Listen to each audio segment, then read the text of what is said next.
Ailədə tövsiyə budur ki, qadın kişiyə, kişi qadına salam verələr. Evdən çıxır, evə gəlir, salam verər.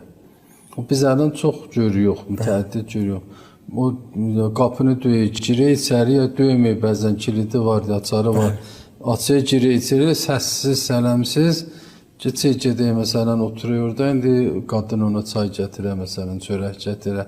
Elə bil iki dənə ölü bir-biri ilə yaşırlar, bir-bir.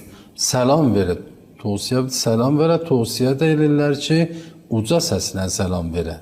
Yəni, ifşa o salam, indi rivayətlərdə varmız. İfşa, yəni aşkar eləmək, aydın eləmək, uca demək. Uca səslə salam verə,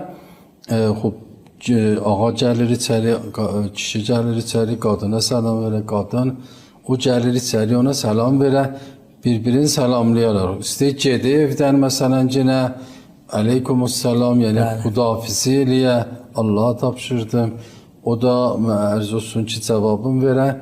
Bu, çoxlu əsəri vardır, həm psixoloji cəhətdən, həm elə təcrübə ki olub.